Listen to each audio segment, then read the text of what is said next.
Hello everyone, प्रज्ञा empower studies में आपका स्वागत है। हमारा टॉपिक चल रहा है प्रॉब्लम ऑन ट्रेन्स, ट्रेन से संबंधित प्रश्न।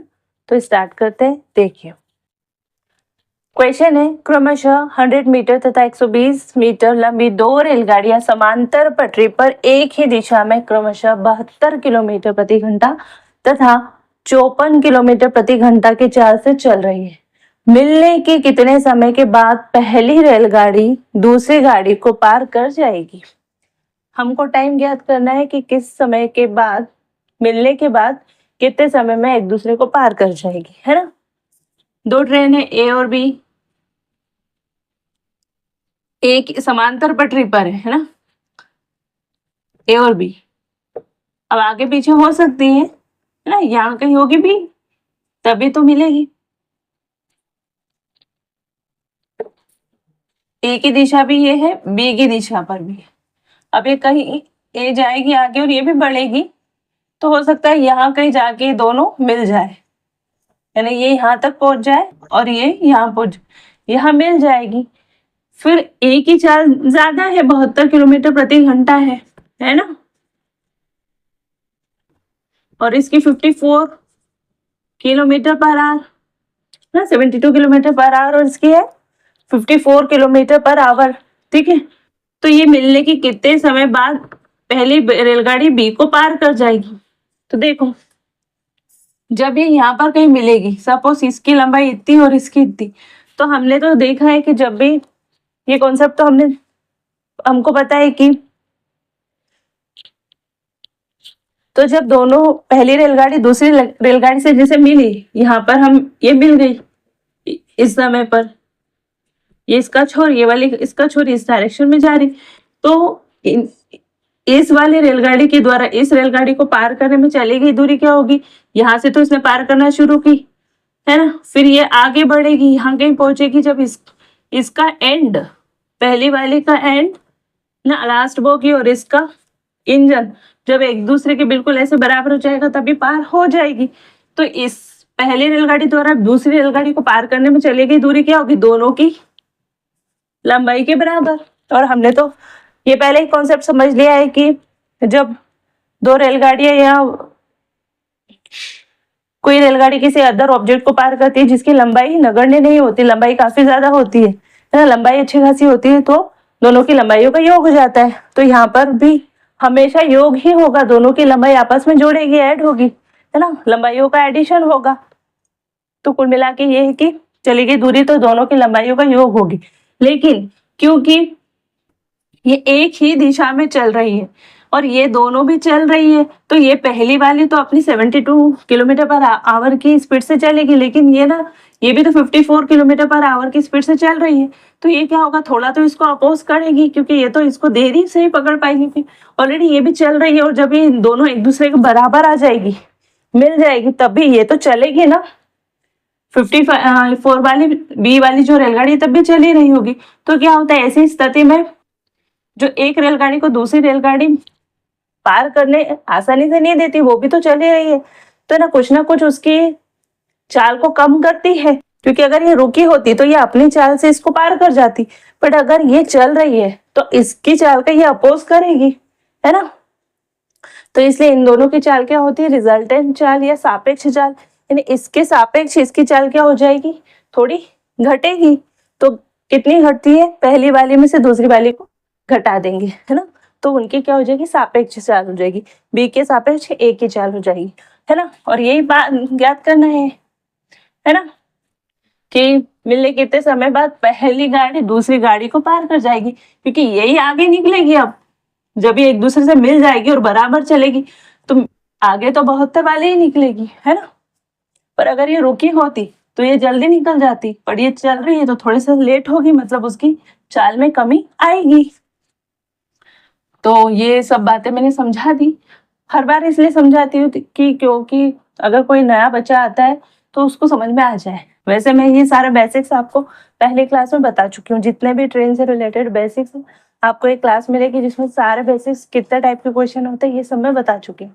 तो आप प्लीज वो क्लास भी देखिएगा और वीडियो को प्लीज पूरा देखिएगा, जिससे आपको अच्छे से समझ में आएगा और आप भी एवेल्यूट कर पाएंगे कि मैं अच्छा आपको समझा पा रही हूँ।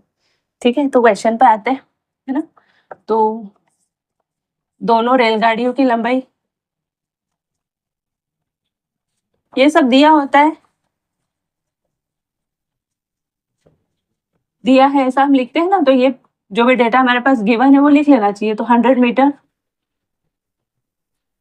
तथा 120 मीटर क्रमशः पहली और दूसरी चाल क्या होगी, 72 किलोमीटर प्रति घंटा तथा 54 किलोमीटर प्रति घंटा क्रमशः। ठीक है, यानी कि जिसकी जो 100 मीटर लंबी है उसकी 72 किलोमीटर पर आवर क्या है स्पीड, और जिसकी 120 मीटर है वो 54 किलोमीटर पर आवर की स्पीड से चल रही है ना। तो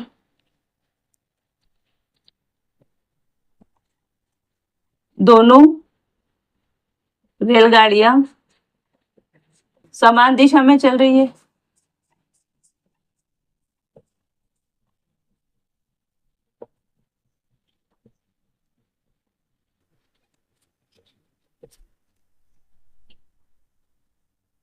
है ना। तो पहली रेलगाड़ी द्वारा दूसरी रेलगाड़ी को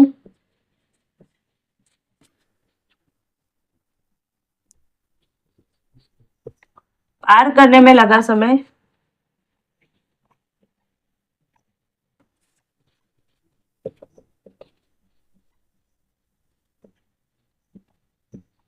क्या होगा,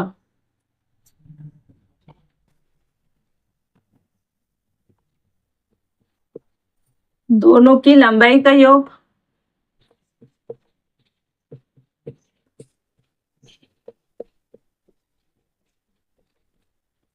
है ना। या हम ऐसे भी लिख सकते हैं, सापेक्ष चाल के द्वारा पहली रेलगाड़ी द्वारा दूसरी रेलगाड़ी को पार करने में चली गई दूरी, है ना, ऐसे भी लिख सकते हैं। दोनों की लंबाई का योग अपॉन सापेक्ष चाल, है ना। तो दोनों की लंबाइयों का योग 100 प्लस 120, ये सापेक्ष चाल है। अब देखिए सापेक्ष चाल क्या होगी, क्योंकि दोनों कैसी है, समान दिशा में चल रही, तो सापेक्ष चाल क्या होगी, पहली की चाल में से दूसरे की चाल को घटा देंगे, जिसकी चाल ज्यादा है उसमें से दूसरे की चाल घटा देंगे जिसकी कम है ना। तो आंसर क्या होगा, और क्योंकि ये क्या है मीटर में, और ये जो दी है 72 किलोमीटर प्रति घंटा और ये 54 किलोमीटर प्रति घंटा, ये तो अभी किलोमीटर प्रति घंटे में, हमको क्या करना पड़ेगा, इसको मीटर प्रति सेकंड में कन्वर्ट करना पड़ेगा। तो इसके लिए हम क्या करेंगे, 5/18 से मल्टीप्लाई करेंगे, तो ये हो जाएगा मीटर प्रति सेकेंड। आप चाहे तो यहाँ पर भी कर दीजिए, इसको भी 5/18 से मल्टीप्लाई कर दो और इसको भी 5/18 से मल्टीप्लाई कर दो, है ना। यहाँ नहीं कर पाते हैं तो यहाँ कर दीजिए, एक ही चीज है, पर करना कंपलसरी नहीं तो क्वेश्चन का आंसर अच्छा सही नहीं आएगा। ठीक है, तो ये जाएगा 220, है ना।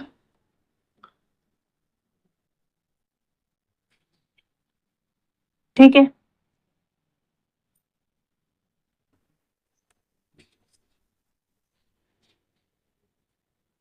और ये क्या होगा 18, ये 18 ऊपर चला जाएगा तो 18/5, इससे ये कैंसिल, और ये क्या हो जाएगा 44 सेकेंड। ठीक है, इन दोनों को ऐड किया 220, इसको माइनस किया 18, और ये 5/18 है तो ये 18 क्या होगा ऊपर चला जाएगा, तो 18/5, ये इससे कैंसिल, आंसर क्या होगा 44 सेकेंड। तो इस क्वेश्चन में ज्यादा ट्रिक नहीं थी, बस ये था कि दो रेलगाड़ी है, दोनों समान दिशा में चल रही है ना, दोनों की लंबाई याद थी, है ना, और दोनों की चाल पता है हमको, दोनों की लेंथ पता है, दोनों की स्पीड पता है ना। स्पीड को किलोमीटर पर आवर में दिया है तो मीटर पर सेकंड में कन्वर्ट करना है ना, जो हमने यहाँ पर कर दिया, है ना।